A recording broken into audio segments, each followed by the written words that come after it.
Well, HBAR more or less doubled this week, and we're certainly going to get into that, but we have so much more to cover as well, including an HBAR Foundation board member that's up for the SEC chairmanship, which is pretty crazy. We also have Hedera governing council members giving reasons why they chose Hedera. We have Rob back for Shark Bites and so much more. Welcome back. I'm Brandon, the HBAR Bull, here once again to bring you the latest in the Hedera ecosystem. But as always, none of this is financial advice. Use it for entertainment or educational purposes only. So the first thing we're going to touch on is that Brian Brooks, an HBAR Foundation board member, is in the running to be appointed as chairman of the Securities and Exchange Commission. We've been having all kinds of problems with Gary Gensler over the past few years, and it appears as if that's about to change. Right now, Brian is actually the betting favorite for the SEC chairmanship, and his credentials are much more than what's listed here as the CEO of Binance US. He was the former acting comptroller of the currency, which is one of the top regulators here in the US, on par with the CFTC and SEC chairman. Now, Brian certainly wouldn't give Hedera or HBAR preferential treatment, but having him leading the SEC certainly can't hurt either. Some are attributing this to helping the recent run-up at HBAR, but the news about him being an SEC candidate hit after the run-up in HBAR, so I had my doubts. And while Brian has direct connections to HBAR and Hedera, the main thing is he's pro-crypto, which is night and day compared to what we've been dealing with out of the SEC in recent years. So regardless of who ends up in that SEC chairman position, we're in a completely different regime to what we've been dealing with. All right, so now I'm going to jump over to some of the teams that are building Hedera, talking about why they've chosen Hedera. The first one we're going to start with is a DePIN project, and that's Neuron. Neuron put out a thread entitled Lessons Learned, DePIN on Layer 1s. With the first DePIN use case, 4D Sky, going live on Hedera and connecting flight tracking sensors to real-world aviation customers, we thought we would share in a thread highlighting the key features of the Hedera network that makes it ideal for DePIN projects. And just to reiterate DePIN, it is decentralized physical infrastructure. First, they highlight very fast consensus. Fast consensus, sub 5 seconds, is required to prevent users from having to wait too long for services to start. When a customer clicks start, the data feed should start within a few seconds, not minutes, or users will get impatient. Hedera is about 3 seconds. Second, they mention predictable fees. Having fees denominated in dollars means that users have the ability to predict costs in advance. Having fees denominated in a fluctuating currency could make services unaffordable during peak periods. And of course, they're talking about the crazy swings that we see with some of these cryptocurrencies. Of course, the dollar fluctuates as well, but the key is it's the same currency that the balance sheet of these businesses are operating on. Or at least close enough in the case of Neuron, considering they do operate out of the UK, so they deal with pounds. Third, they mentioned low fees. With each DePIN service producing thousands of transactions per day, it's imperative that fees remain affordable. Hedera is 1/100th of a cent per transaction. If fees are too high, the economics no longer work. Fourth, they mentioned high bandwidth. The sheer amount of DePIN services in the space requires a layer 1 to handle over 10,000 transactions per second. With just 75 sensors, 4D Sky is producing 2 transactions per second. To support future projects, high bandwidth is a hard requirement. Otherwise, layer 1s will meet its limit. Now, right now, Hedera is throttled back to 10,000 transactions per second, but it can handle many tens of thousands of transactions per second in just that one shard, and is already designed to be sharded, allowing multiple shards, eventually allowing almost unlimited scaling. And fifth, they mentioned the Hedera Consensus Service, which is one of the services built on top of Hedera, alongside the token service, the file storage service, the cryptocurrency service, and the smart contract service. They go on to say Hedera's consensus service and topics reduces the complexity and improves the efficiency of the integration and communications. Most layer 1s allow you to process transactions with messages, but HCS is much more effective and efficient at doing this using topics. And I've been told over and over how critical it is that Hedera uses those topics, allowing much more efficient data organization and recovery. And Neuron wraps it up by saying, if you're interested in learning more about Neuron's DePIN gateway, are interested in launching a DePIN project, or would just like some advice on how to approach your project, feel free to reach out to us. And Neuron's not the only one that's singing Hedera's praises. We also had a panel that included a couple Hedera governing council members from BitGo and also Dell that had some insights as well. I'll add one thing that I think Greg, or to underscore something Greg said, is the fees for HBAR are denominated in dollars. I'm going to repeat that: denominated dollars and fixed. So if any of you have tried to transact on Ethereum or Bitcoin, you know that the transaction fees or the gas fees can vary wildly based on network congestion. If you're running a business or you're running a high throughput, high transaction service, that's really difficult to deal with. You don't know how much your business is going to cost you to run day by day. So one of the unique things about Hedera that we're seeing being adopted by use cases like stablecoins or CDBCs that are going to be high throughput is being powered or enabled by the fact that your transaction costs are fixed and they're low. And that is certainly a characteristic of the governance model and the decisions that were put forth for Hedera that differentiates itself from many other public blockchains, because to the extent that gas fees increase 900%, which they have on other networks, outside of the control of an individual organization, because maybe there's a meme coin craze or an NFT drop, that makes the network effectively unoperable for a specific use case at any given point in time. Yeah, I mean, as a longtime product manager and GM of various products, variable costs like that become the bane of your business case. And, a lot of times enterprise or use cases that may come, to the forefront for enterprises may even mask the cryptocurrency aspect of the service. It's transparent to the end customer, maybe a SaaS service. But from a product build perspective, that variability and thinking about how many dollars to put aside to pay your tariffs, basically at the end is a highly challenging issue. So when we looked at why we wanted to, when we joined Hedera, it's because we saw them as more of a enterprise-oriented sort of you could build products on type protocol, and the variability, is put aside. The transaction rate growth was meant to be high.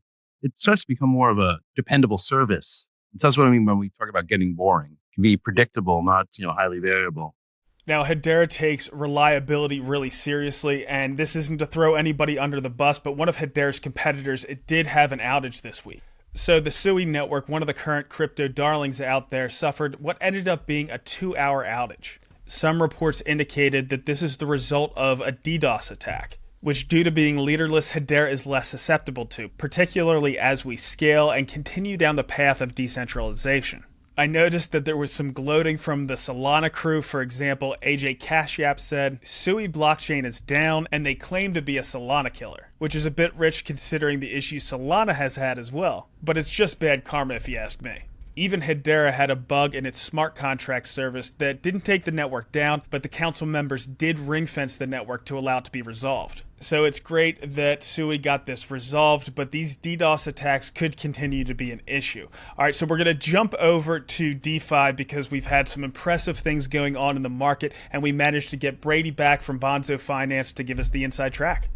Brady, I'm sure you're excited to dive into it. This week we've had a lot of exciting developments, so what do you have for us? That's right. Yeah, the past week and a half or so in Hedera land has been incredibly exciting. We had Genfinity doing a all hands sort of deal with a number of ecosystem community members, everyone jumping on, sort of talking about, the long trudge, I think, through the bear market, everyone continuing to build. And, feeling almost like that was a payoff in a way with all of the recent activity and developments. And that's the broader market, as well as, a lot of what we've seen for Hedera in particular. And yeah, here to give a quick update with regards to DeFi metrics. Obviously, with the market changes that we've seen for Hedera in particular, that has a direct impact on the DeFi ecosystem. And so, we're going to see some pretty drastic changes with the DeFi ecosystem. Probably not something that is sustainable in this very moment. Hopefully it's a continued long-term sustainability, but in terms of like the massive push that's taken place, it was very quick all at once and very positive. So yeah, we can jump into it. Well, the HBAR ran up, and what you would expect to see is a spike and then a consolidation. And it's important where that consolidation is taking place. Right now, it's taking place just over 12 cents, which I really think is pretty constructive from a technical standpoint. Yeah, we were just talking about this before jumping on here. It was cool to see that this feels sustained in the sense that, like you said, hit 12 cents. It's continuing to sort of stay there. It wasn't just like a huge spike and a drop off. And from a ecosystem perspective, the Hedera network, any public blockchain network, is an economy. And when an economy is thriving, businesses want to come and set up shop in that economy. Participants want to come in and participate in that economy. And so as you start to see, things like we've seen over the last week and a half or so, the biggest thing that I see is yes, price action is great. Retail investment and institutional investment even is really great too. But the bigger thing I think is that it's this greenfield opportunity for new businesses, new developers to come in and set up shop in a place where they feel like they can make money, which is, at the end of the day, these public blockchains are economies in many ways, with national currencies in a sense. And so if the national currency is doing well, I think people are more likely or higher propensity to want to come in and participate. And we have a lot of gaps to fill. So, more people coming in is great. Agreed. Cool. Well, why don't we dive into it?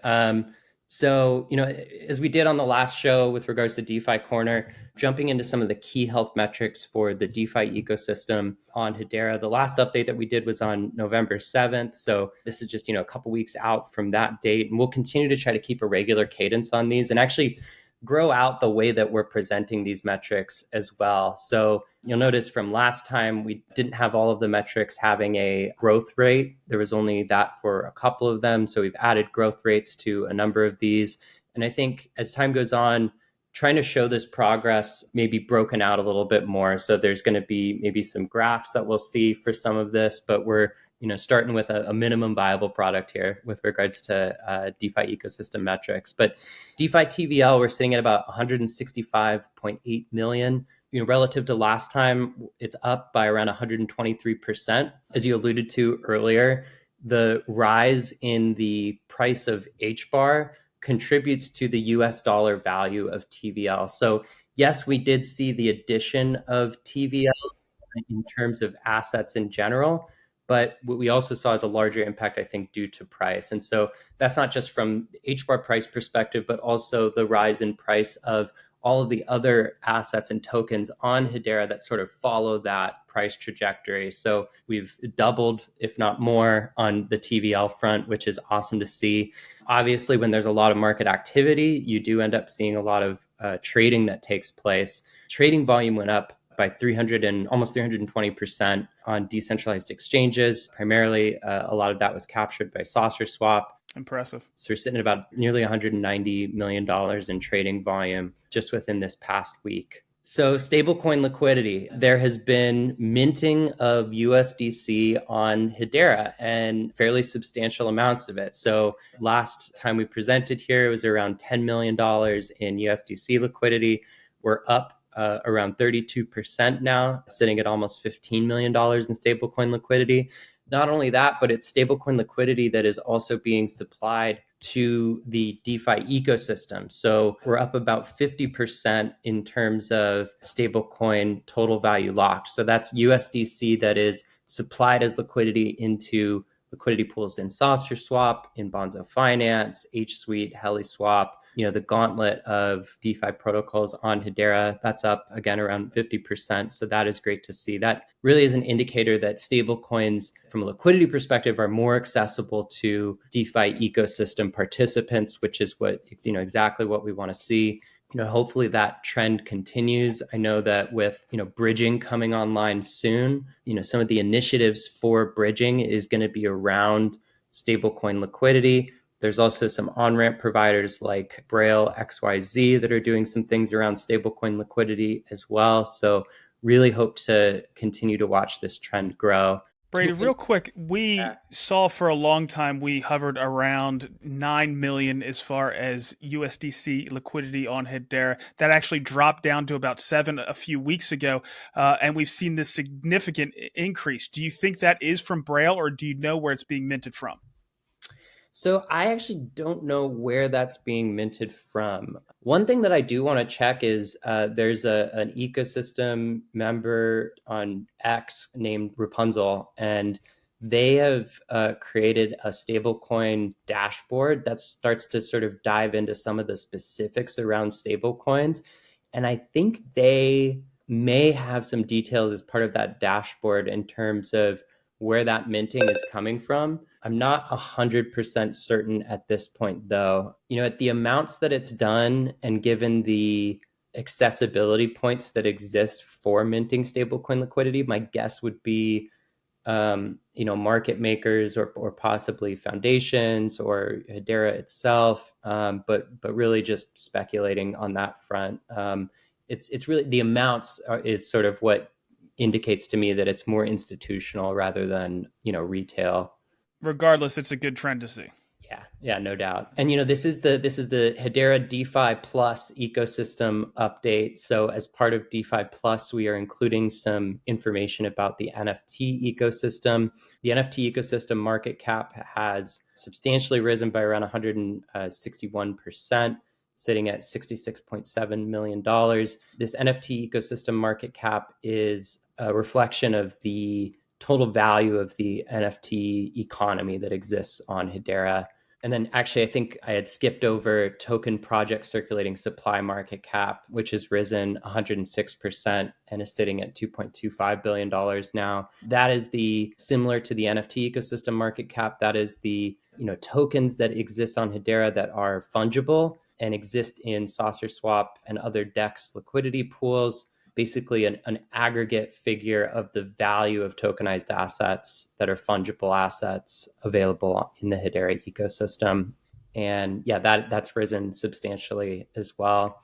The 30-day NFT ecosystem sales volume is at about $868,000.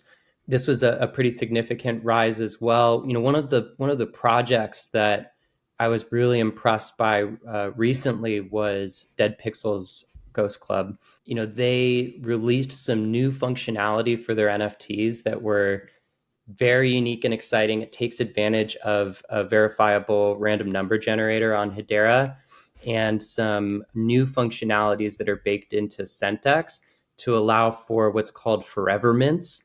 We covered it last week, yeah. Oh, okay, perfect, awesome. Well, so yeah, if you're watching, definitely go back and check out Forever Mints. One of the coolest innovations that I think I've seen, and it reminds me a lot of the Pokemon trading card game, being able to open up packs and have sort of a random selection of cards, or in this case, Dead Pixel NFT be given to you. And from like an economic standpoint and like revenue generation standpoint for an NFT project, that's economic sustainability for NFT projects, I think, is a little bit rare to see. If you're an NFT project, you kind of have to just like keep minting and minting more and more, and you're sort of diluting the brand and the number of NFTs in circulation. And they figured out this really cool way to be able to sort of recycle the NFTs in a sort of buyback fashion. So yeah, when I saw that, I was very impressed and blown away. Yeah, it's true innovation. The other thing about that $868,000 number over the past month, the vast majority of that I assume is going to be on Centex. And I'm not sure what their fee is, if it's 1%, 2%, it's fairly low regardless. But when you're talking about that on about $1 million, you're talking about $10,000 or $20,000. That starts to make Centex look viable as a business.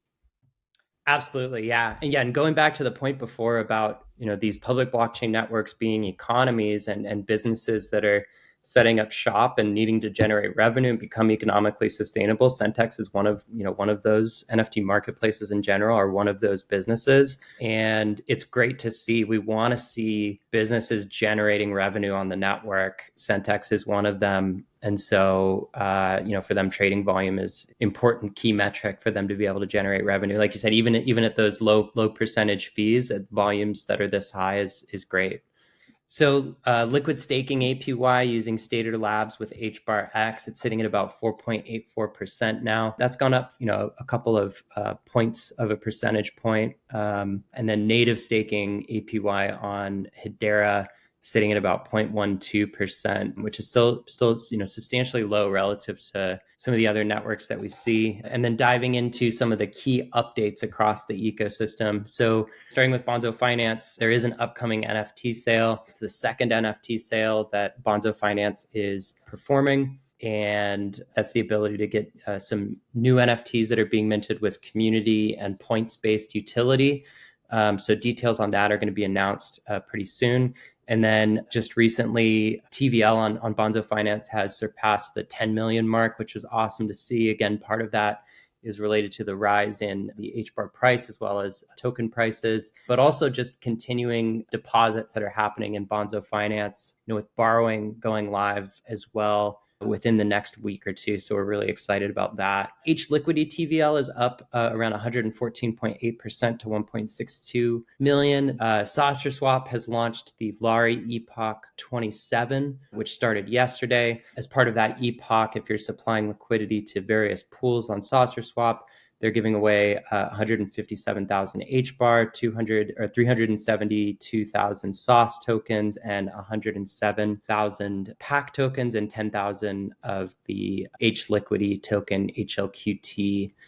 Hedera has announced a new HIP called Blockstreams. Blockstreams is something that a lot of folks in the developer community are really excited about in terms of creating sort of a single output format for a number of different aspects of reaching consensus on the network. Definitely go check out HIP 1056. Leave comments if you're a developer. Check out what it's about. It's definitely an exciting one. Serial Finance, they did a snapshot for their INO whitelist for an INO that's coming up. Serial is a lending protocol. Also on Hedera, they did that on November 18th, and their NFT sale is coming up as well. And then Headstarter had a DeFi Llama integration, and they just hit 1.81 million in TVL as well. Headstarter is like a launchpad, an accelerator for Hedera ecosystem projects and businesses. And again, that ties back into wanting to see businesses in this economy thrive and have a place to go to be able to successfully launch. And so kudos to Headstarter on that. Well, like we said before, it seems like we're moving in the right direction on all different fronts. Is there anything you have as far as your DeFi thought of the week before we let you go? Yeah, so I think it goes back to sort of the points earlier around businesses coming in and setting up shop on Hedera and sort of the greenfield opportunity that exists. As mentioned before, there's a ton of gaps still that exist for the DeFi ecosystem, and other types of integrations like token management, various ecosystem integrations across DeFi, yield aggregators, things of that nature. What I really hope to see is more developers looking at Hedera as a viable EVM network to come and build on and set up their business, help support the ecosystem to continue to grow larger. And I guess the call to action for that is, for anyone who is building on Hedera, and I feel like everybody does a pretty good job of this already, but for anybody who's building on Hedera, just continuing to be very inviting of new developers that are coming in and trying to support them and help them out. And we've got this hackathon, Hello Future Hackathon 2.0 that's being run right now as well by the Hedera org and in combination with Angel Hack. And so hopefully they've got some great prizes. Hopefully they get more devs interested and people join that as well. Well, I've always felt that compared to our market cap, our builders punch way above their weight. And if we can get some more in here, I think we're going to do that much better. Brady, thank you so much for swinging by today and giving us the information on our DeFi ecosystem. Absolutely. Thanks so much for having me. Appreciate it. So we haven't had the opportunity to give those kinds of reports in the HBAR economy very often, but I do think we're going to see a lot more of it as we go into the end of this year and going into 2025. So it's going to be an exciting run for sure. All right, so we're going to get to Shark Bites now. We haven't had the opportunity to let Rob answer your questions for a while, but he's back and he is ready to go. So let's check out Shark Bites. Rob, welcome back. How's your time off? Hey, Brandon. Yeah, Shark Bites is back. My time is 4 weeks. It's been an amazing first 2 weeks I had. I was truly touching grass. I switched everything off. Needed some time to recharge and prepare for the next year and all the amazing things that we're going to be doing. And then, of course, we had the Governing Council in Miami last week, so there was quite a lot of preparation for that and focused Hedera goodness. Just got back at midnight last night, so I'm back in the saddle. Well, Rob, since you brought up that Governing Council meeting, it was in person, it was in Miami. Do you have any insights from that before we jump into the questions? Yeah, sure. So obviously there's stuff I can say and stuff I can't say, but for those who have maybe just recently joined the community, we have our Hedera Governing Council in-person meeting twice a year. So every 6 months. We meet every month, but in person. And we do a lot more business in the in-person meetings. This time it was in Miami, and it was preceded by the Hedera Forum. So on Wednesday last week, we had this forum format with panels and an invited audience. I mean, it was a standing room only for most of it. I was on the panel. I was lucky enough to be on one of the panels with May and Jan from Mondelez that Charles moderated about customer engagement. We were able to talk about some of the great proofs of concept that AP Plus has been doing in the rewards and customer engagement space, which is interesting. May, as ever, legend, was pushing hard on the community side, talking about PAC, of course, and everything that HashPack is doing. Got some great insights from Mondelez on their use case with SKUX.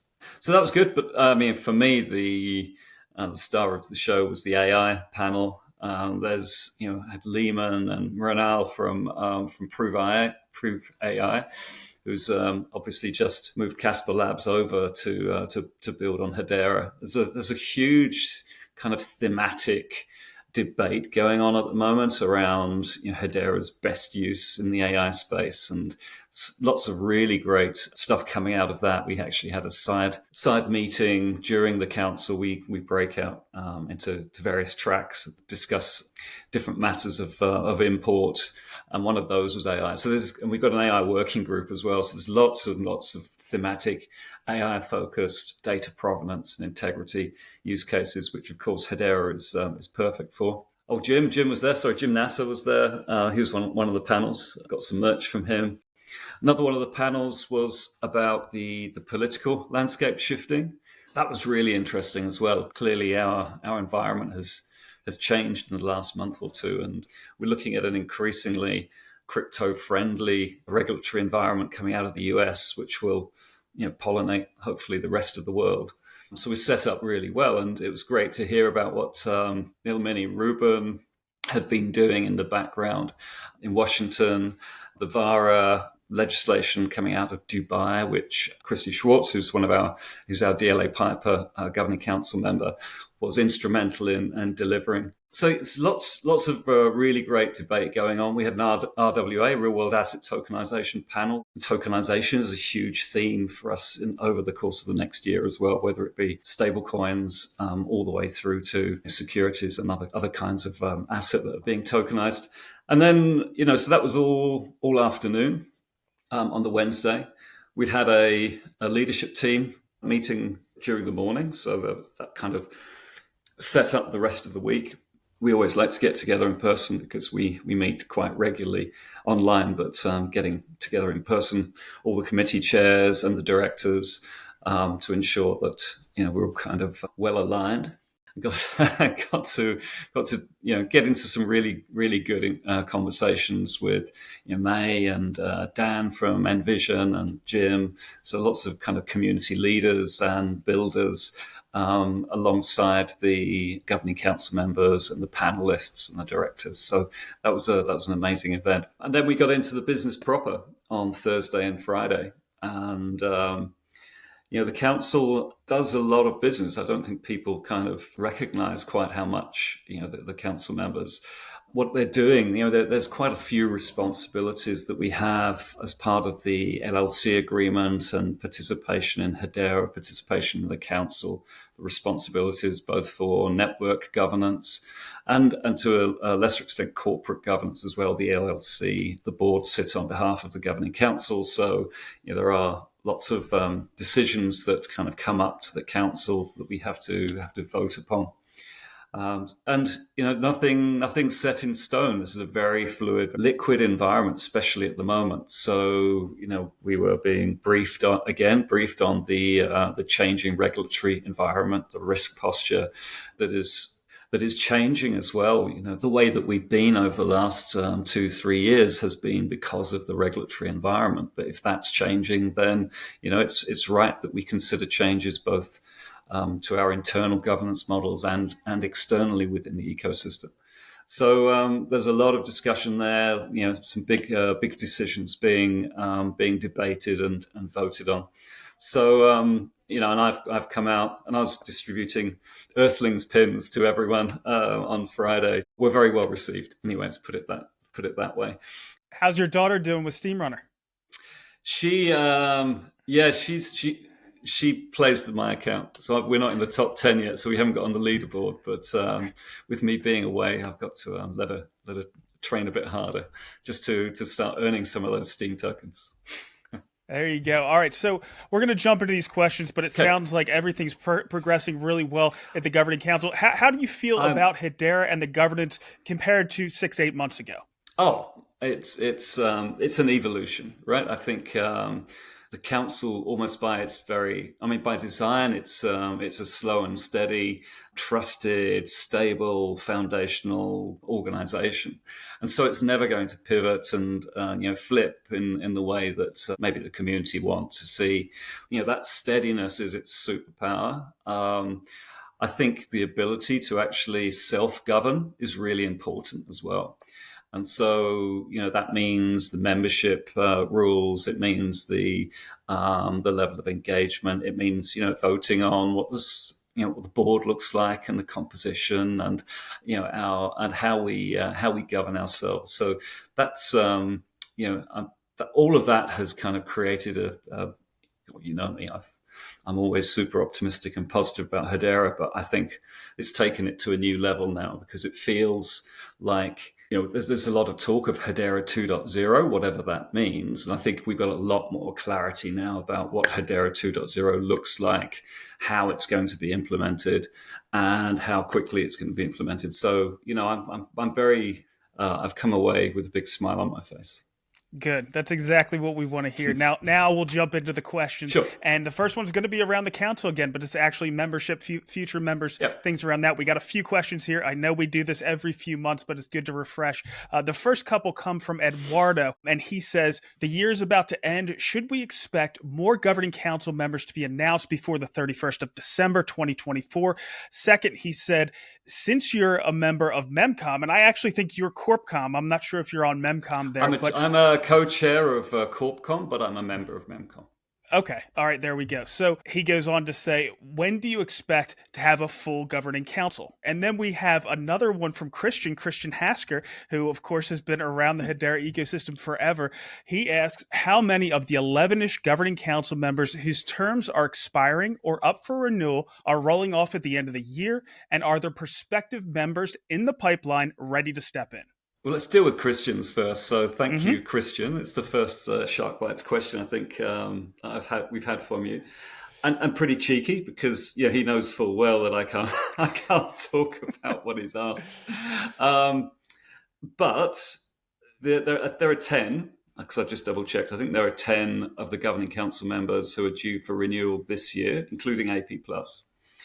One of the things that we were going to debate and agree in the in-person meeting last week was exactly that, but we kind of ran out of time, so it'll be discussed in the December meeting.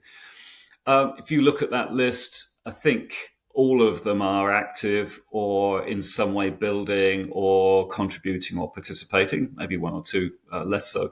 So I wouldn't be at all surprised if that batch were renewed for another 3 years. Going on to the other two questions, we don't know. The process is, as I've said before, MEMCOM considers the pipeline and the candidates and their readiness, the use cases, and then makes a recommendation to the council. The council votes on the new membership based on those recommendations. But then it all goes quiet because, for market integrity reasons, we can't have council members knowing the exact timing of these announcements. So I can't say anything about that. I think that we are going to be pretty happy and surprised in the first quarter of next year, whether it's the full council or, the pipeline is pretty strong. I spoke to Simon Olsen about this the other day, who is one of the co-chairs of MEMCON.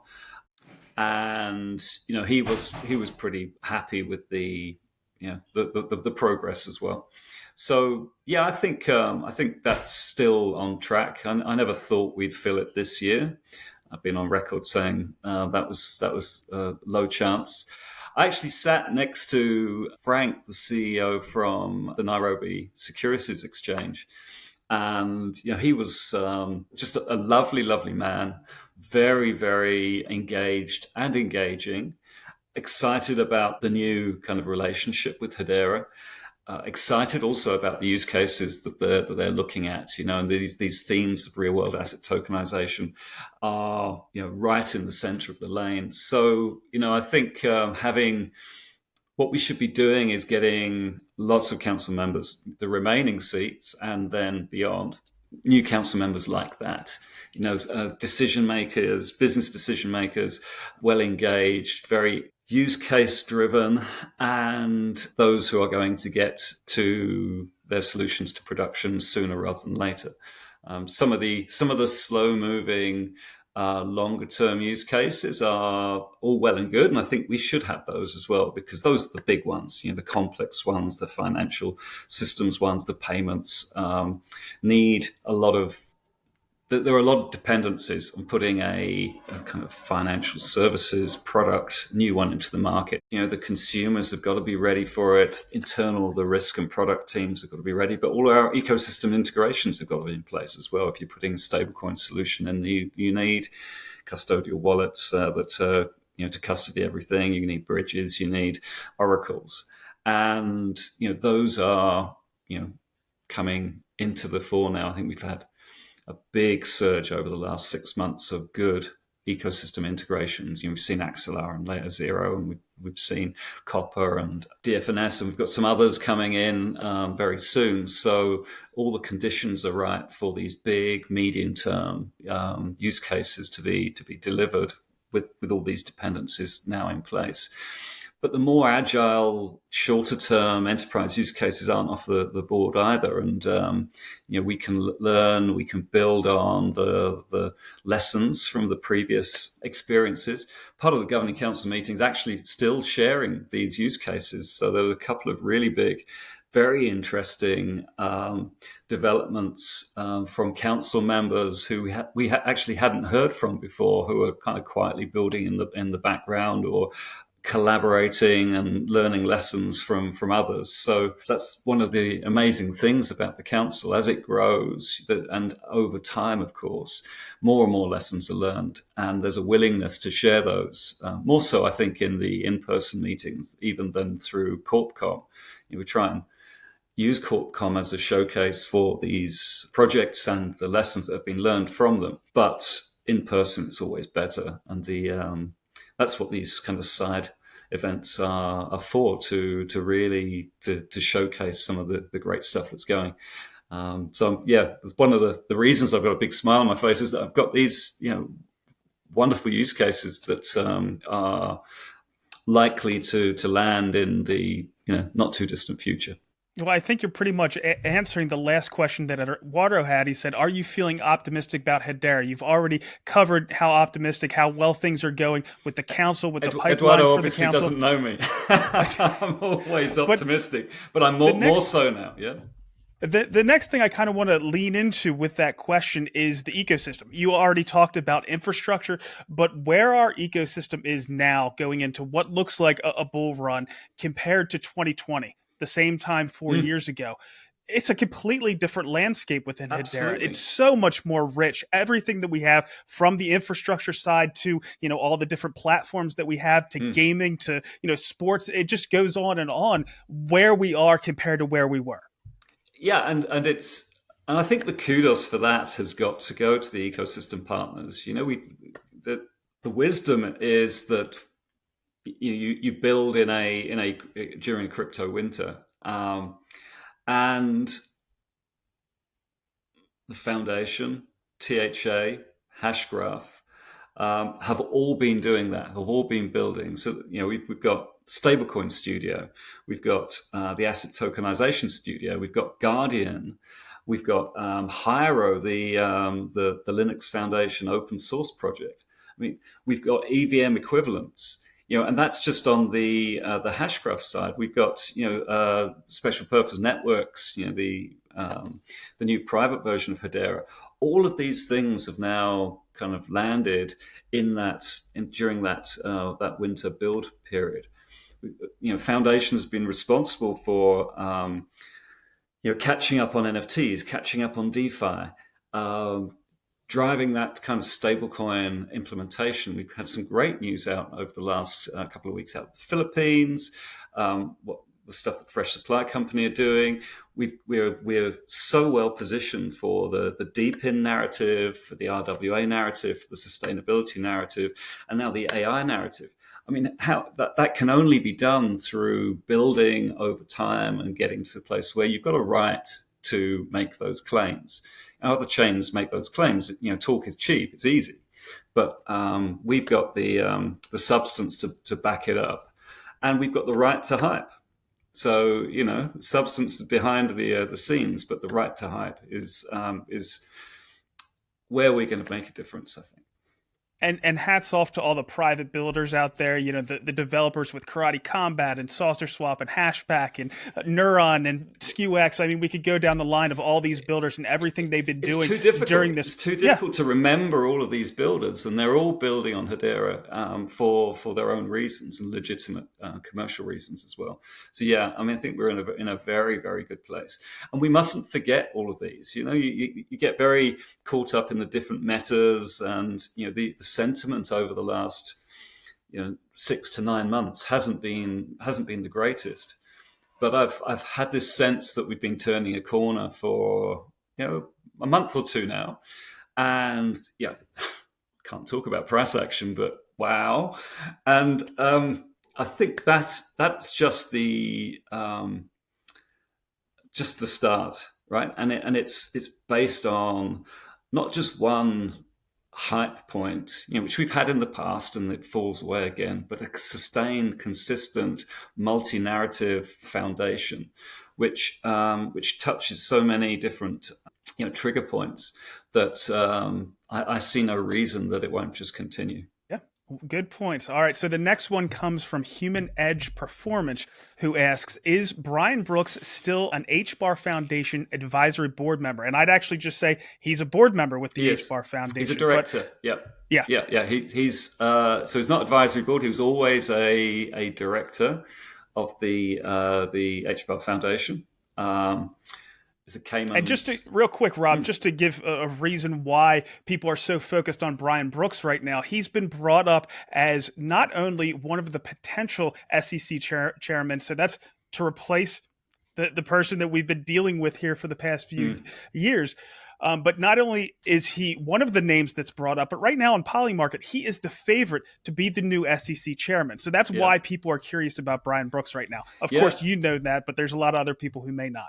Yeah, and he's got a very good shot, I think. Yeah, I think he's been a board member of the HBAR Foundation for a couple of years now. I understand that President Trump was a supporter of his, sponsoring him into those previous roles as was it acting comptroller of the currency? Comptroller of the currency, one of the top regulators here in the U.S. So why not? It's not beyond the consideration, I don't think. So that's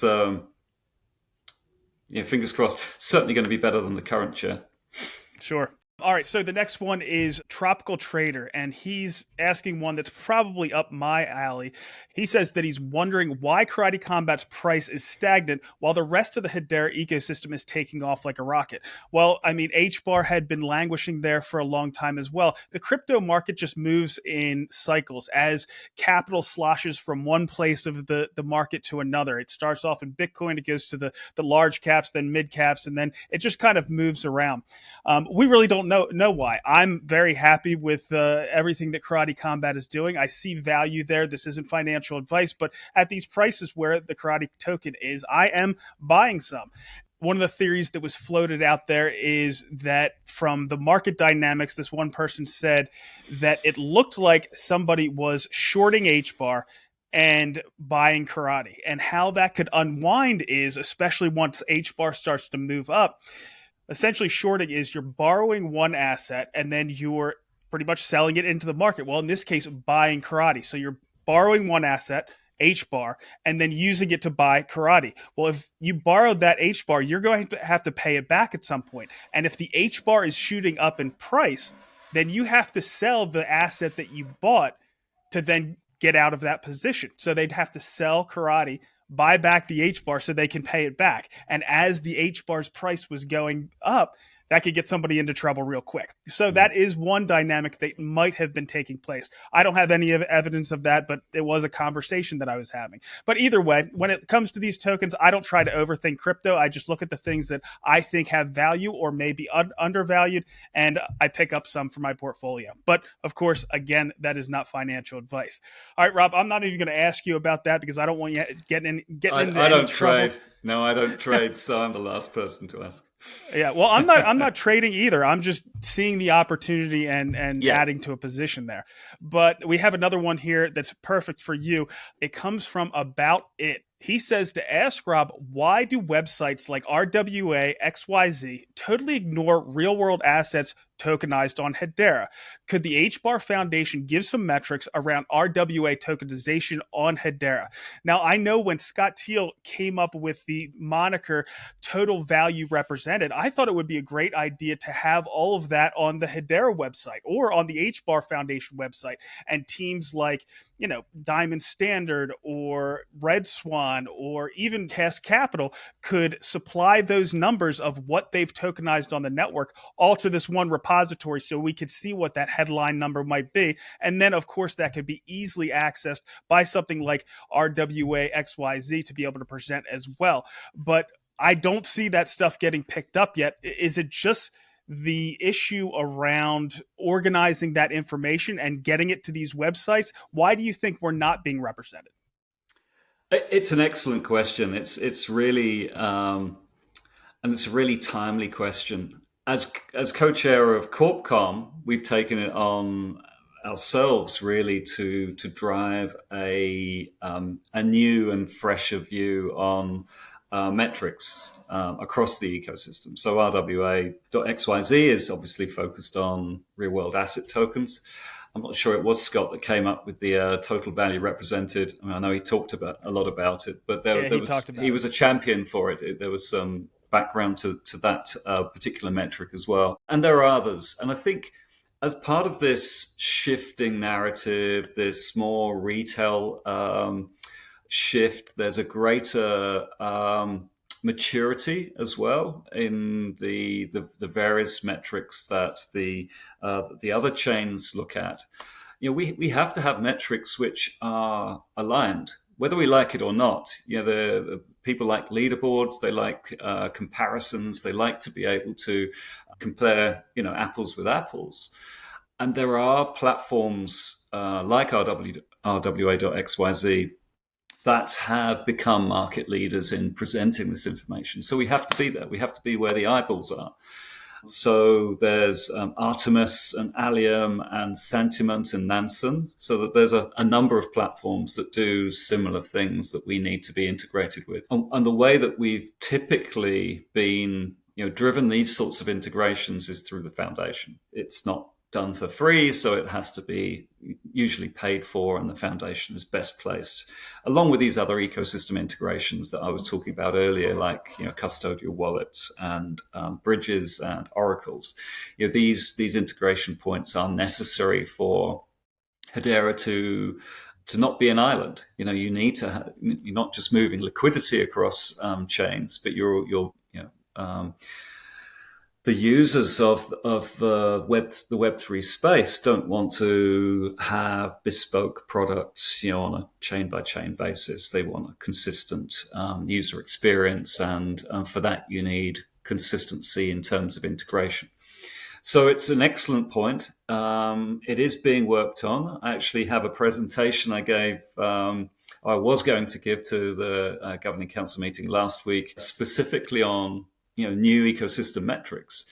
At the moment we've got TPS and active accounts and TVL, but those are old metrics that we've been following for many years. We've got to move with the industry, and so my recommendations have been pretty much what I've just said. Plus, I've been engaging. I mean, Brady from Bonzo and yourself and Brandon D. And a bunch of other people have been contributing, community feedback on the metrics that are important both to the community, and we've aligned those or combined them with some feedback and thinking from within the Governing Council as well. So I'm pretty positive that in over the course of the next few months we'll be able to do a full refresh on that, and that will drive the integrations and then provide the data that we need to be able to assess Hedera's success. I mean, I think it's fair to say we aren't high on many of those leaderboards, but now is the time to actually be expose our position, and then that will drive the change that we need to actually move up to where we deserve to be, which is at the top of every one of those leaderboards. Agreed. That's exactly what we're looking for. All right, so to wrap this up, Rob, there has been a lot over the past 4 weeks. I didn't want to pigeonhole you here with any additional questions. I want to see if you wanted to go into anything else. We've been included in a really important index, or what I think is going to be a really important index on Coinbase. We had Canary Capital filed S1 for an HBAR-backed ETF. Mm-hmm. We have Earthlings officially launching their first game. We have Fresh Supply Co. establishing that consortium of banks that we're seeing in the Philippines, and tons of other news that has come out around Hedera. Is there anything that you'd like to touch on before we let you go? Look, maybe because there is so much. I don't really want to focus on any one thing. I think all of those are contributory. Like I said earlier, there are different drivers of movement in the market and movement in sentiment, and the two things are combined or correlated, of course. I think we'll see a lot more over the next few weeks and months that continue to drive that 180 on sentiment and the growth of the network. So I'll be back next week and we can talk about it. Works for me, Rob. I'm really happy to have you back. I've been getting a lot of content from other sources. I had to fill in the gaps, but I'm sure the audience is going to appreciate you coming back. If anybody has any questions for Rob, go ahead and drop those down in the comments. And Rob, we'll see you next week. Thank you very much. Great to be back. Cheers. So as Rob mentioned, their real-world asset tokenization is going to be a major theme and narrative going forward. And we got some news out of Archax. Of course, we've talked about them before. They have tokenized funds both from BlackRock and Aberdeen on Hedera, and they just announced some more information. They've tokenized some additional money market funds from State Street, Fidelity. Now, these were tokenized on Hedera, but they were also tokenized on a couple other layer ones, XRPL and Arbitrum. So it's great to see that we're continuing to tokenize funds using Archax. It's good to have a partner like them, and I can't wait to see what they have coming out in the years to come. The next thing we're going to get into is a little bit more fun. We're going to get into Hedera Gaming and the Earthlings team. Of course, I talk about them on a regular basis. One of the reasons for that is I've been playing Steam Runner for probably a couple hours a day. I wanted to give a quick tip of something that I just learned on Steam Runner. I'm sure most gamers figured this out pretty quickly, but I've been playing it for a while and I had absolutely no clue, so there might be some other people that aren't sure either. On Steam Runner, if you go into your inventory before picking your avatar, you can select certain power-ups to help you in your gameplay. Now, as I mentioned, I just started using these, but I like the Ghost, which allows you to pass through those wolves without dying. Second, I like the Heart, which powers up your life level. And finally, the Training Wheels, which makes you invincible for about 10 seconds. Now, I'm still getting used to using them, but after playing with them a little bit, I'm confident I'll beat that forest level before the weekend's out. Earthlings is also promoting their City Mint, which is going to be coming up soon. Now, that's going to be for their main game, and it's not like you're just getting an apartment with this. Each plot is a full building, and some of those are going to include shops. Now, I'm not sure what those shops are going to look like once we get to the main game, but either way, I'm looking forward to it. All right, so now I'm going to jump into the Galaxy Worlds again. I've been having an absolute blast talking to all the Karate Combat fans in KC Social, and earlier this week, I posted a conversation I had with WT. He is the one who won the competition for the pitside seats coming up at Karate Combat 51. So I do have some alpha for you. From what I heard, the card for Karate Combat 51 is going to be absolutely stacked, but it sounds like that event is going to be pushed back a little bit, probably to mid-December. As soon as I know the date for sure, I'll be sure to let everybody know. But in the meantime, let's talk to WT here real quick about his experience with Karate Combat to this point, KC Social, and his entry for those pitside tickets. WT, welcome and congratulations. Thanks for having me on, Brandon. I appreciate it. Looking forward to this. Well, it's my pleasure. The reason why I'm saying congratulations is because Galaxy has created a social world called KC Social for all the Karate Combat fans out there. And one of the things they did to kick it off is they had a little bit of a competition. We asked everybody to give us their analysis for the fights on Kickback number 3. That was the fight that was just last week. And we asked people to do whatever they wanted. They could either do like a video, they could do just text, they could whatever they wanted, and give us the analysis on those fighters. And there were 3 that kind of stood out to us. One was from Monteleon, one of them was from KCOG, and then the third one was from you.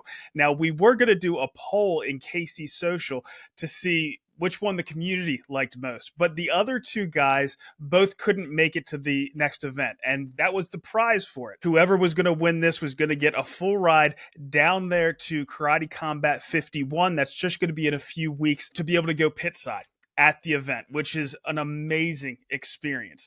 But those guys couldn't go, so you said you might be able to go. There's a good chance you're going to be able to go. So by default, you won. But I will say that I think yours was going to win anyway. They had one that was text. There was another one where they were going through all the different fights. It was really good analysis. But yours was a video, and it was pretty darn impressive. So again, congratulations.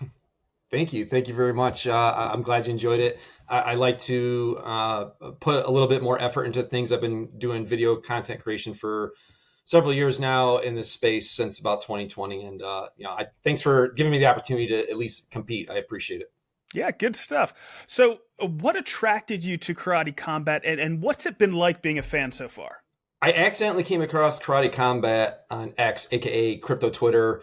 I seen a post about Karate Combat and that it had crypto involved, and I was like, "Oh, what is this?" Because I've always been about having a use case for crypto. There's so many things that come out, flashes in the pans, where they're pumps and dumps, and everybody's always talking about utility. But like, what is the real world applications? And with Karate Combat, it's legit entertainment. When I first seen it, I was like, "Wow, this is very offensive oriented."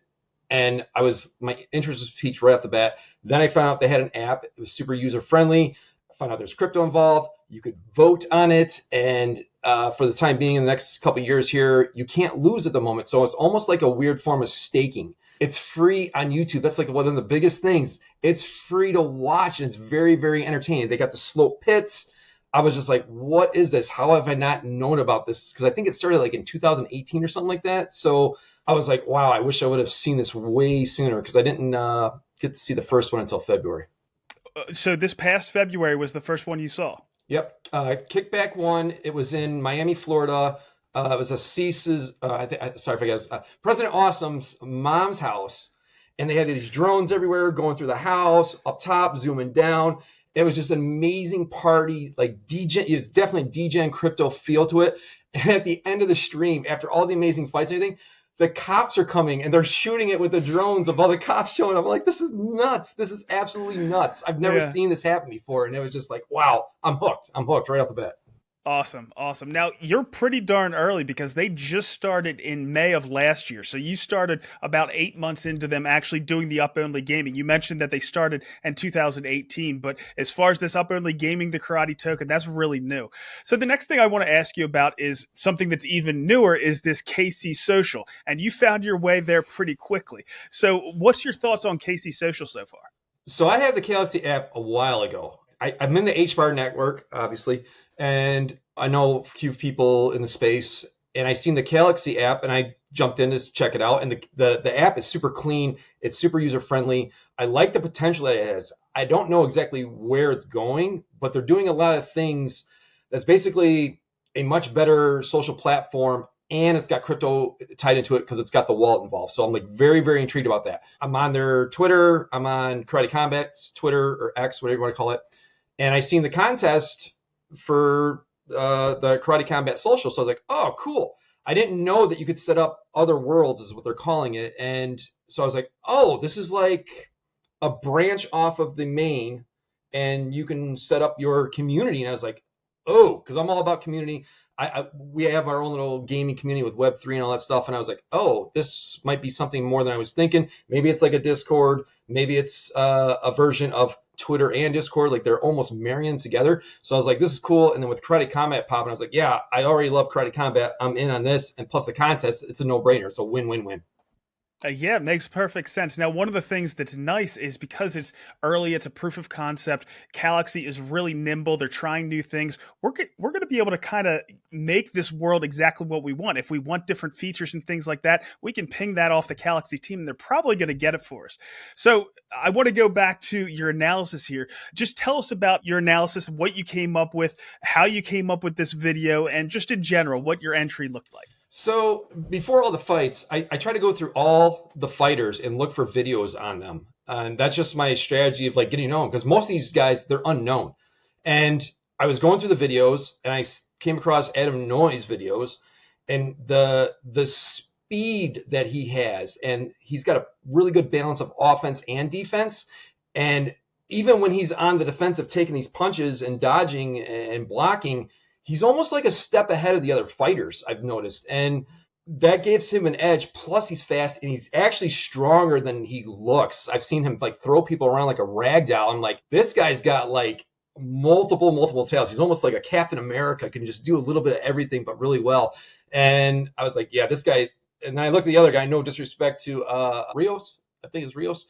He was just a bit slower, and his reaction time wasn't as fast. So I was like, there was already like 75% people voting for Adam Noy, but I was like, yeah, he's clearly going to win this. So I was like, all right, I'm going to make a video on this guy. I can show some quick action sequences with it. This is going to be super easy, and that's what I did.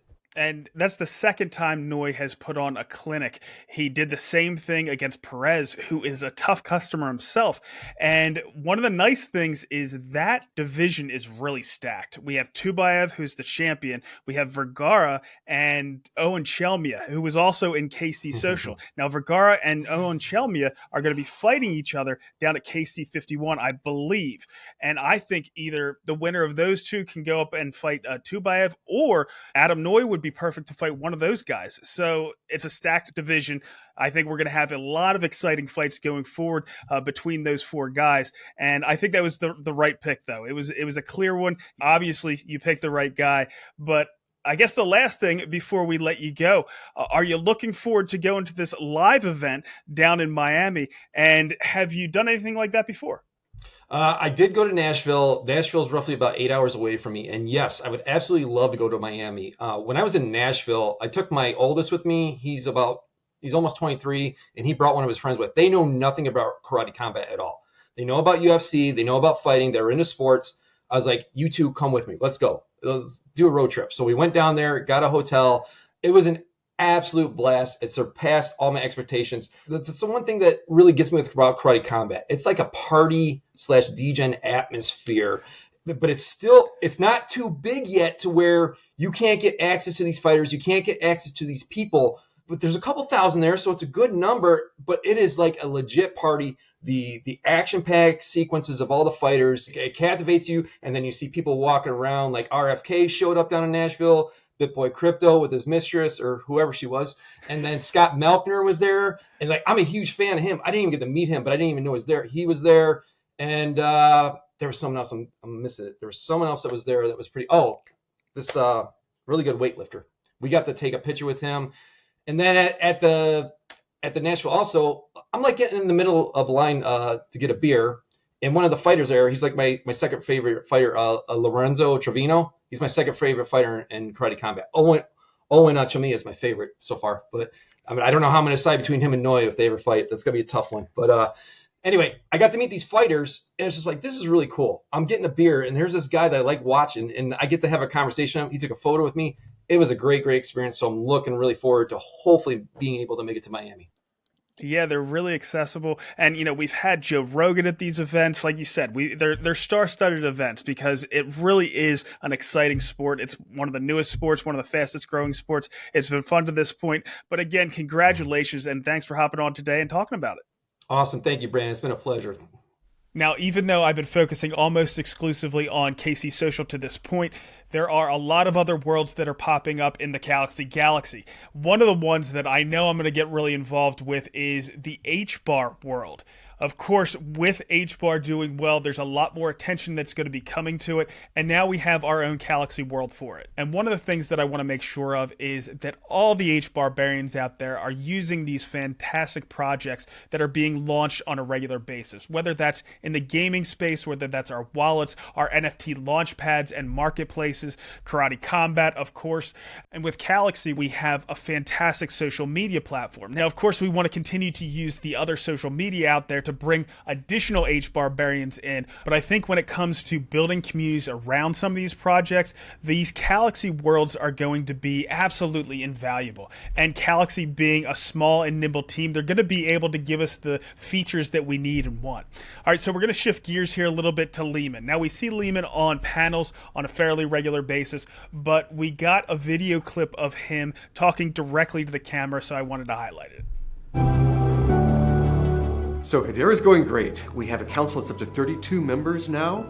Ledger itself, the software, is doing extremely well. We have lots of features we want to add to it. So we'll be adding more features as time goes on. We also are building things around it with mirror nodes and hash scan and other things to use it better. And so we will continue doing those. We'll continue growing the council and just continue seeing where we're going from here. We have a wide range of use cases. One fun use case is Equity Lab. So they are doing something at the intersection of DLTs and artificial intelligence. So one of the big problems with artificial intelligence is that you can have bias in the AI based on what data it was trained on. And so if you want to trust an AI, you need to trust the data. You need to know what data. You have to have proofs of that, and you want people not changing their records afterwards about what data they had used. And so what they are doing is they are putting this immutably in Hedera. They are building this so that you could say, this AI was trained on this data. And they can even do more complicated things like say, well, this AI was trained on this data, and you've got this model, and then we use that model plus some more data to get a new model. And so they have a whole tree of the whole history, the provenance of all the data that was used, and they can have programs in the computers themselves that are doing the learning that then record it. And so we can see immutably where it came from to build trust into the AI system. This may become more and more important as time goes on.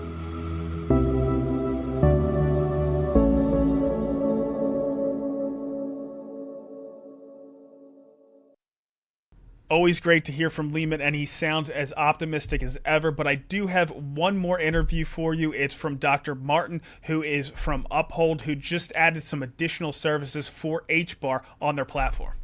So I'm joined today by Dr. Martin Heispoke. He is the head of research at Uphold, who has just added some support for the HBAR. Welcome, Dr. Heispoke.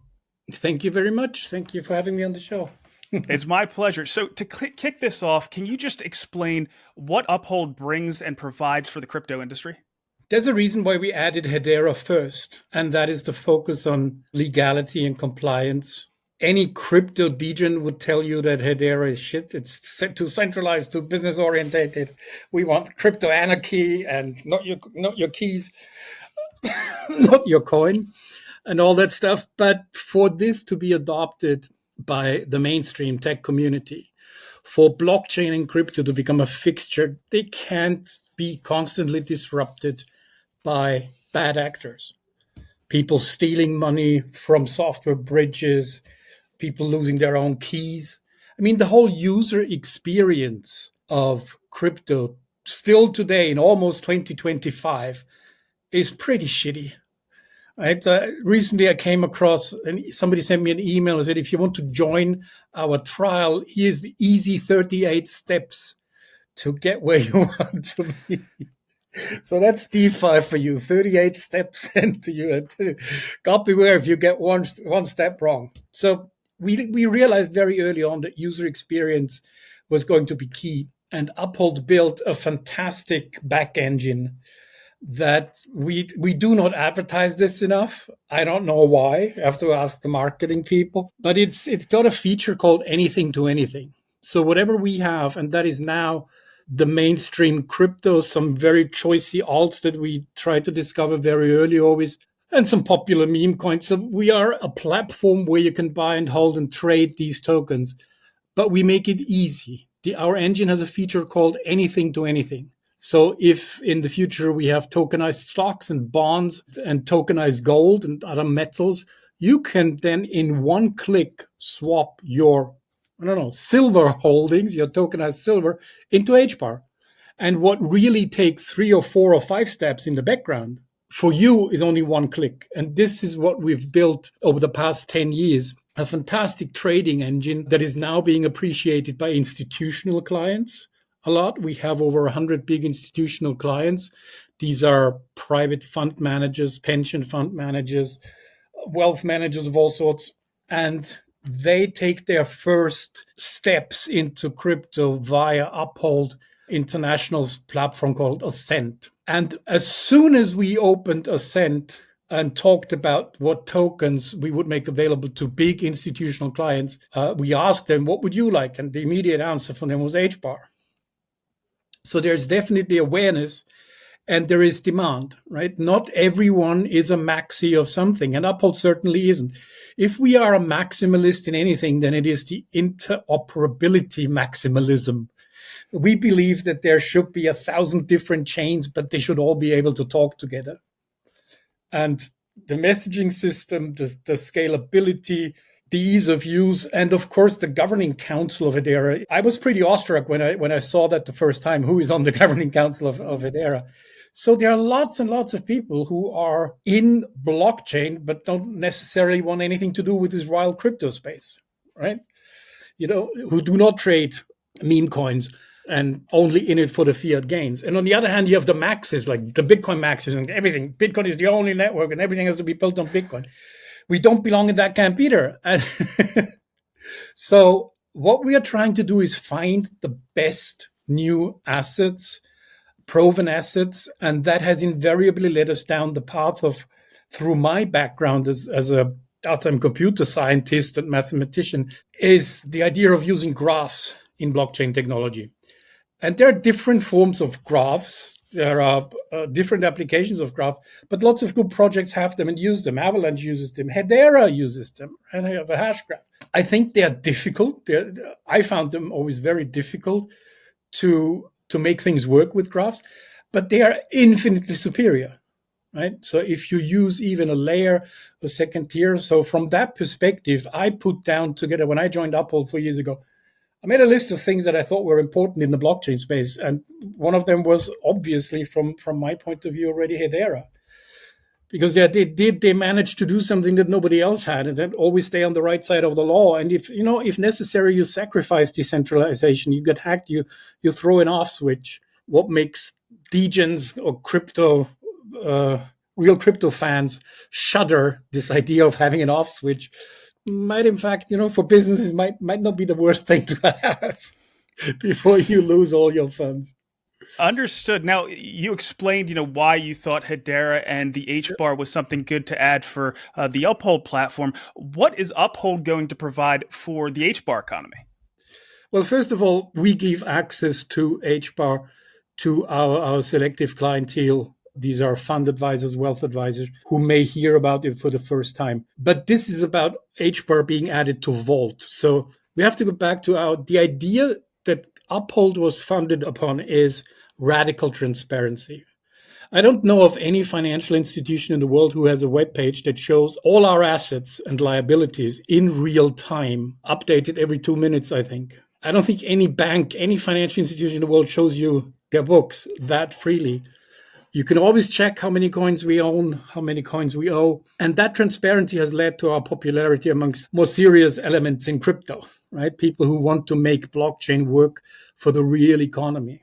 And by supporting Hedera in the vault, we're also showing our commitment to this multi-chain future. And the vault itself, if I may go on to describe this a bit, the focus for us has been user experience, right? So, and the user experience of completely decentralized self-custody is pretty terrible, considering that around 20% of all funds in crypto may have been lost irrevocably because of errors with keys and stuff. I know I myself lost some Bitcoin in the early days because, I mean, the whole idea of having to sit down, write them down on a piece of paper, do not store these words on your computer. It sucks. So we came up with Uphold Labs came up with a solution, and that is Vault, which is assisted self-custody. So we cannot access your funds. They are yours. But if you lose a key, we got a backup of a third key that then allows you to open the vault again. But we never have access to it. It's quite an ingenious concept. And I have to say, when we first talked about it, I thought nobody's going to want that. You're either a degen and you do not your keys, not your coin, or you love the platform where you trust the company with the money. But why would you have something in between? And I was proven thoroughly wrong by the success of Uphold Vault. User growth from day one with Bitcoin and XRP has been spectacular. People love it because it gives you full control over your funds. You don't even have to move them. You take them out of the vault and you can immediately trade them in the Uphold app. But when they're in the vault, they are then effectively in cold storage, and we don't have nobody else but you has access to them. And it turns out people love it. So since our BTC vault and our XRP vault were such huge successes, we then made a list of what do we need to add. And on top of it was, of course, Hedera. That's great to hear. And one thing that's really refreshing to hear is somebody admitting that they were wrong and moving in the right direction again. That's something that you don't often see. We appreciate that in this space. Now, I'm an academic. Science is about finding the truth. And if you want to find the truth, you have to admit the many, many times that you are wrong. Exactly. I couldn't agree more. Now, you mentioned real world assets. You mentioned interoperability. What are some of the most important trends, in your opinion, that have you most excited that are going on right now in the crypto space? I'll tell you what's not got me excited. And that is the horrible danger of this meme coin circus. They do have a function, right? The popularity, it's a bit of fun. They're the only thing that we don't really care what the SEC thinks about them. We all know their shit. And I get it that a gamified young generation loves them, right? They represent real characters like you learn to love them in a comic strip, right? We just listed on Uphold Simon's cat. Coincidentally, our CEO is called Simon. So ever since he's had a cat, Simon's cat, which is actually based on I think a comic novel or something, comic strip. So I get the culture element, but by and large, meme coins aren't really progressing blockchain technology, while siphoning off so much money into totally pointless projects. I'm a builder. I like to build things. I love every new blockchain project that comes along that does something nobody else has done before. I also realize that many of them will go nowhere, but for me, it's always been about the technology.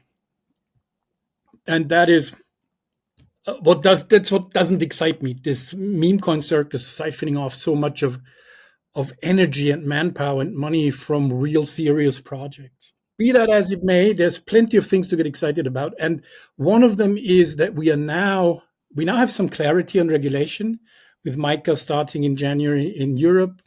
People, the regulators, the governments are starting to understand that this is a technological sea change and not a matter of whether crypto or not is a casino or not. We are learning to separate the blockchain technology from the crypto hype. I'm actually going to Basel in Switzerland tomorrow to talk to people from the Swiss National Bank about the upcoming stablecoin project, right? So Switzerland is the first country in the world that's going to release its own currency as a CBDC / stablecoin / crypto asset / whatever. Who cares, right? The point of easy user experience is for the difficulty, the complexity of the technology to disappear behind a nice shiny interface.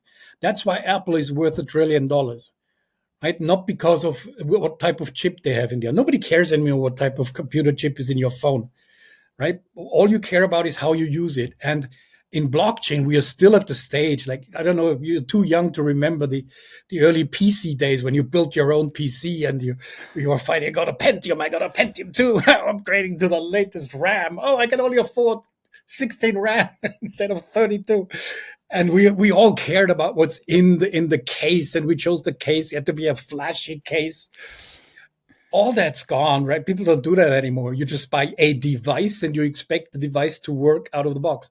The same has to happen in blockchain. Right now, we are in this early PC age where you cared what was inside the box and you tinkered with it. We are moving in the next 5-10 years. We're going to move to really novel forms of interaction with computers through AI, right? Computers are learning to understand our language.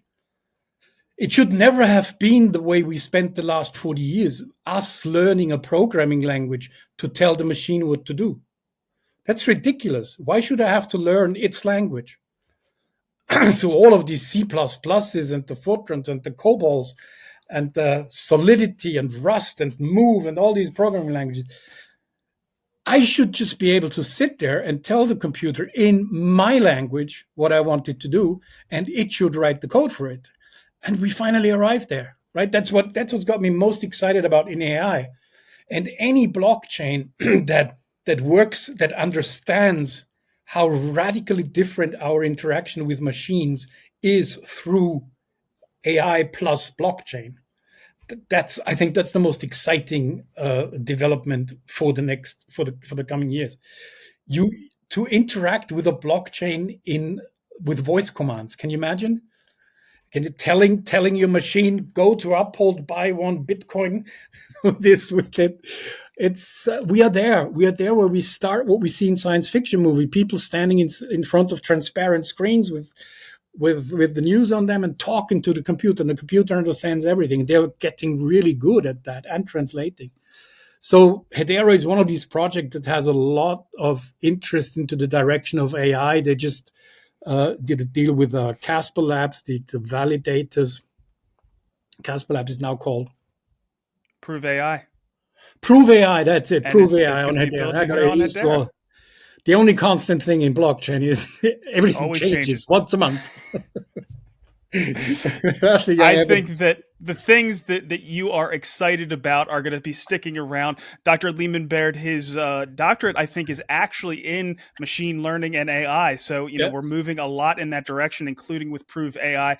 The things that you aren't so excited about with meme coins, I think it was the regulatory environment, because they were kind of in the clear as far as the SEC, at least here in the United States. And that's where people gravitated. But I think now that has cleared up a little bit and we're starting to see some more clarity around that, people are going to now move back over to where the utility and where the real value should be, and really where the capital should go, so we can have a lot more innovation in our space. But Doctor, thank you so much for coming on today and talking about Uphold, how you're integrating Hedera, and of course, thank you for supporting Hedera.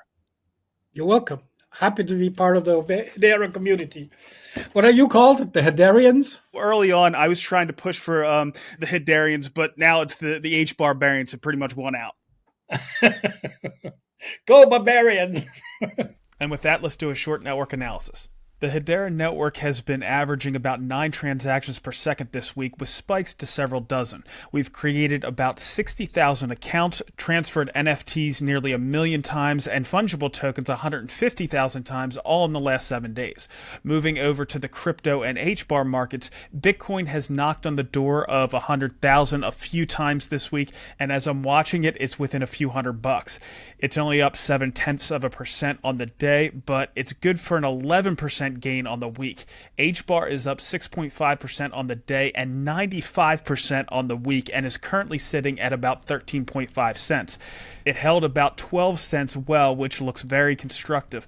The low 14s looks like an area of resistance, but I think if HBAR wants to move, it's really not going to be an important level. Looking at the fib extensions, which I like to use in bull runs, the 0.5 fib level is what I'm keeping an eye on, which is sitting at about 17.5 cents. I can see that setting up as an area of resistance, but breaking above and holding would show some real strength. With Bitcoin knocking on 100,000, if we break above it and enter a blue sky breakout, I wouldn't be surprised to see it suck capital out of the alts like HBAR. On the other hand, a serious rejection from that level could put pressure on the alts as well. And it does sound like a heads I win, tails you lose scenario, but you never know with crypto. The best scenario for alts, even if we do see some capital go into Bitcoin, is if BTC broke 100 and flipped and held that level as support. A consolidation at current levels could see capital flow into alts as well. Either way, I think crypto is in for the most impressive run we've seen to this point, if not in multiples, certainly in overall capital inflows, which has really already happened, but I think we're just getting started. Looking forward to next week, I am going to jump on with Genfinity for their all-hands Hedera call that they're doing Monday at 11 Eastern, I believe. We're also going to get Carlos, he's the CEO of WiseKey, on to talk about the phone that they're launching, to talk about the token that they're launching on Hedera, and the satellites that they're going to be launching into space coming up in January. I'm also going to get Michael on to talk about TierBot, and of course we're going to get Rob back next week. So if you have any questions for Rob, go ahead and drop those down in the comments. That's all we have. We'll see you next week.